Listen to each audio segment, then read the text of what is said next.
নাজিৰাৰ অগ্নিনাভ মন্দিৰৰ বিপক্ষে যিজন মানুহে কথা ক'ব সেইজন মানুহে প্ৰতিবাৰে এটা প্ৰত্যাহ্বানৰ সন্মুখীন হ'ব। যিদৰে প্ৰত্যাহ্বানৰ সন্মুখীন হৈছে আপোনালোকে সদায় চাই থকা এই শংকৰজ্যোতি নামৰ পেজটো। এটা কথা কৈ থওঁ যে শংকৰজ্যোতি নামৰ পেজটো এজন মানুহৰ নাম নহয়।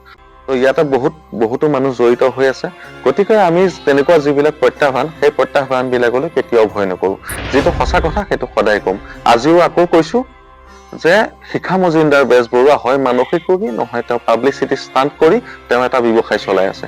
আৰু তেওঁৰ সেইটো যিটো বেপাৰ বা ব্যৱসায় বা দোকান বুলি যে আমি কৈ থাকো প্ৰতিবাৰতে যে কৈ আছো যে তেওঁৰ দোকান, সেই দোকান যদি নহলহেঁতেন তেতিয়াহ'লে তেওঁৰ যি সেই অগ্নিনাভ মন্দিৰ, সেই অগ্নিনাভ মন্দিৰৰ নামত নিজৰ যি তেওঁৰ প্ৰপাৰ্টি আছে ঘৰৰ কাষত, আপোনালোকে জানেনে নাই নাজানো, কিন্তু সমগ্ৰ অসমবাসীক জনাব খুজিছো যে অগ্নিনাভ মন্দিৰৰ লগতে যি অগ্নিনাভ ভৰ বা শিখা মজুমদাৰ বেজবৰুৱাৰ যি প্ৰপাৰ্টি আছে সেই প্ৰপাৰ্টিত অগ্নিনাভ ফেমিলি শ্বপ বুলি বা অগ্নিনাভ ফেমিলিৰ এখন দোকানখনৰ নামেই হ'ল যে অগ্নিনাভ ফেমিলি শ্বপ।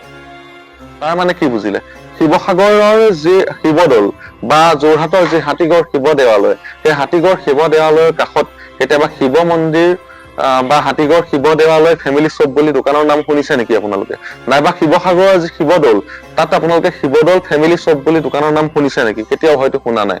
ইয়াৰ পৰা এটা সম্পূৰ্ণ প্ৰমাণ হয় যে অগ্নিনাভ যিটো নাম সেই অগ্নিনাভ নামটো এটা ব্যৱসায়ৰ নাম। তেওঁলোকে এটা নিজৰ নামত পেটেন্ট আমি যেনেকে কৰো, সেই তেওঁলোকে এটা নিজৰ নাম লৈ পেলাই সেই অগ্নিনামৰ নামত বিভিন্ন ধৰণৰ বেপাৰ চলাই যোৱা সেইটো এটা নাম, এইটো এটা ব্যৱসায়ৰ নাম, সেইটো এটা ধৰি ললো আমি কোম্পানীৰ নাম।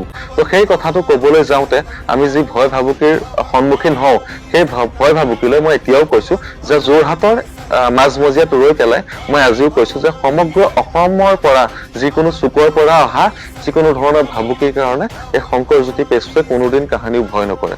কাৰণ আমি আপোচবিহীন, যিটো আপোনালোকক কবলৈ লাগে, যিটো আপোনালোকক জনাব লাগে, আমি জানো যে যিটো আপোনাক জনোৱাৰ প্ৰয়োজন, যিটো আপোনাক সাৱধান কৰাৰ প্ৰয়োজন, সেই বিষয়টোৰ বিষয়ে আমি মাত মাতিমেই।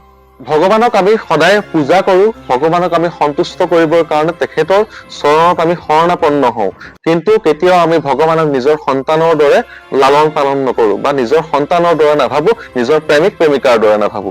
যিদিনা অগ্নিনাভৰ যি মূৰ্তি সেই মূৰ্তি হেৰাই গৈছিল, চোৰে চুৰ কৰি গৈছিল, গতিকে ধৰি ললো চুৰ কৰি লৈ গল, লৈ যোৱাৰ পাছত যেতিয়া শিখা মজুমদাৰ বেজবৰুৱাই ঘূৰাই লৈ আহিলে, ঘূৰাই লৈ অহাৰ সময়ত তেওঁ যিটো মানে চিটুৱেশ্যন ক্ৰিয়েট কৰিলে সেই সময়ছোৱাত এনেকুৱা লাগিল যে তেওঁ হেৰাই যোৱা পুতেকক হেৰাই পাইছে, নহলে প্ৰেমিকৰ ওচৰত ব্ৰেকআপ হৈ যোৱা প্ৰেমিকৰ লগত আকৌ পুনৰ মিলন হৈছে, তেনেকুৱা লাগিলে। তো যি ভগৱানৰ লগত মানে ভগৱানক লগ পোৱাৰ নিচিনা বা ভগৱানৰ কাষলৈ যোৱা নিচিনা নালাগিলে। আৰু তেওঁ যি যে কৈ থাকে যে মোৰ ভগৱানৰ লগত এনেকুৱা ডাইৰেক্ট সংযোগ আছে, ভগৱানৰ যে মানে থাৰ্ড পাৰ্টি আৰু হৈ গ'ল, তো সেইটো এজেণ্ট বুলি কয়। তো ভগৱানৰ যি এজেণ্ট, তেওঁ যি এজেণ্ট হিচাপে কাম কৰে, তেওঁ ইমান এজেণ্ট যদি হলহেঁতেন, তেওঁ যদি ভগৱানৰ বিষয়ে ইমান কণ জ্ঞান থাকিলহেঁতেন, তেতিয়াহ'লে সেই তাৰ আগদিনা চুৰ হোৱাৰ সময়ত তেওঁ অকণমান হলেও গম পালেহেঁতেন। গতিকে তাৰ ইয়াৰ পৰা জনা যায় যে শিখা মজুমদাৰ বেজবৰুৱাই গ্লেমাৰ বিচাৰিছে। যেনেকৈ আমাৰ কিছুমান আজিকালি দেখো নহয়, কিছুমান ৰাজনীতিবিদক গ্লেমাৰ বিচাৰে, যেনেকৈ গৈ থাকোতে ৰাস্তাইদি গৈ থাকোতে সন্মুখত দুফালৰ পৰা দুটা কেমেৰাৰ যেনেকে প্ৰয়োজন হয়, তেনেকৈ শিখা মজুমদাৰ বেজবৰুৱাক দুফালৰ পৰা দুটা কেমেৰাৰ প্ৰতি মুহূৰ্ততে প্ৰয়োজন হয়। যদি তাৰ প্ৰমাণ লাগে তাৰ মই প্ৰমাণ দিম। আৰু যি পাব্লিচিটি ষ্টাণ্ট কৰাৰ কথা কৈছো, যি আপোনালোকক আমি যেনেকৈ যিকোনো এটা ভিডিঅ' আপোনালোকে দেখিছে, আমি পেজত ভিডিঅ' যেতিয়া দিওঁ তেতিয়া কিছুমান এনেকুৱা ভিডিঅ' আছে বাণিজ্যিক বিজ্ঞাপন কৰো।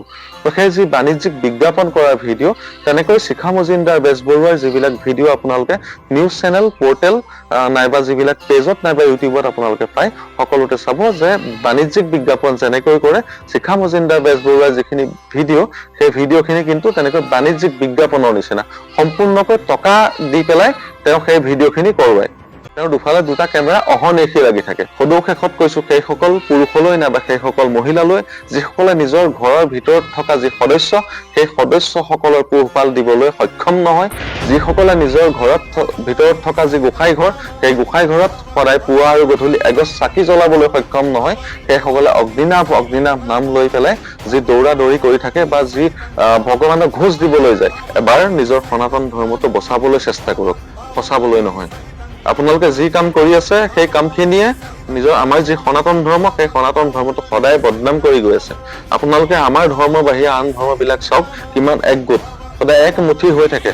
সদায় সকলোৰে এটাই কণ্ঠ, এটাই কথা কয়, সকলোৰে মতবিলাক একেই, কিন্তু আমাৰ ইয়াত 10জন মুনি 10টা মত। সেই কাৰণে আজি আমাৰ সমাজত যিবিলাক যে এখন দৌৰা দৌৰি হৈ আছে, আমাৰ অসমীয়া সমাজখনত চাব কিমান সদায় জামেলা। আপোনালোকে নিজৰ মনৰ যি আপোনালোকৰ সন্তুষ্টি, সেই সন্তুষ্টিৰ কাৰণে প্ৰতি টুকুৰা ঠাইলৈকে যাব পাৰে। যি আপোনালোকৰ ইষ্টদেৱ আছে, যাক আপোনালোকে উপাসনা কৰে, তেওঁলোকক আপোনালোকে উপাসনা কৰিব পাৰে, কোনো তাত সমস্যা নাই।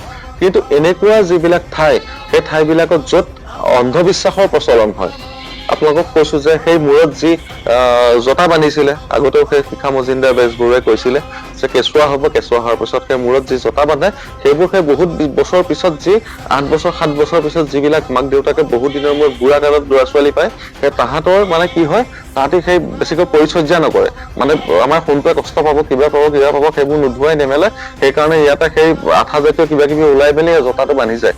তো সেইকাৰণে তেওঁ সেই তাৰে সুবিধা লৈ পেলাই আপোনালোকক তালৈ আকৌ মাতিছে। তাৰ হৈ পেলাই আপোনালোকে পাব্লিচিটি ষ্টাণ্ট আপোনালোকে নিজেও কৰে বা আপোনালোকেও প্ৰমোচন কৰে। সেই তেনেকুৱা মানুহখিনিয়ে গৈ পেলাই আন 10জনক কয় যে মোৰ ল'ৰা ছোৱালী হ'ল অগ্নিনাভ মন্দিৰলৈ গৈ। যোৱা এটা বছৰৰ পৰা মই অগ্নিনাভ মন্দিৰৰ বিষয়ে এনেকৈ কৈ আছো, আৰু আজি মই নিজৰ স্থিতিতে অটল আছো। মই ঘৰৰ ভিতৰত আছো, মোৰ পৰিয়াল যেনেদৰে য'ত থাকিব লাগে তেনেদৰে আছে, মই যেনেদৰে থাকিব লাগে, যিমান টকা ইনকাম কৰি যেনেকুৱা ধৰণৰ লাইফষ্টাইল কটাব লাগে, মই তেনেধৰণে কটাই আছো। আগতকৈ বেছি হৈছে, কিন্তু অকণো কম হোৱা নাই অগ্নিনাভ মন্দিৰৰ বদনাম কৰাৰ কাৰণে। কাৰণ মই অসৎ কাম কৰা নাই, মই যি কৰিছো সেইটো সৎ কৰিছো। মই যি কৰিছো ভগৱানৰ হকে কৰিছো, ভগৱানৰ এগেইনষ্টত গৈ পেলাই কৰা নাই, ভগৱানৰ নাম নলৈ কৰা নাই, ভগৱানৰ নাম লৈ কৰিছো। আৰু যিখিনি ভণ্ড মানুহ, সেই ভণ্ডখিনিক মানুহৰ চকুৰ আগলৈ লৈ আহিছো।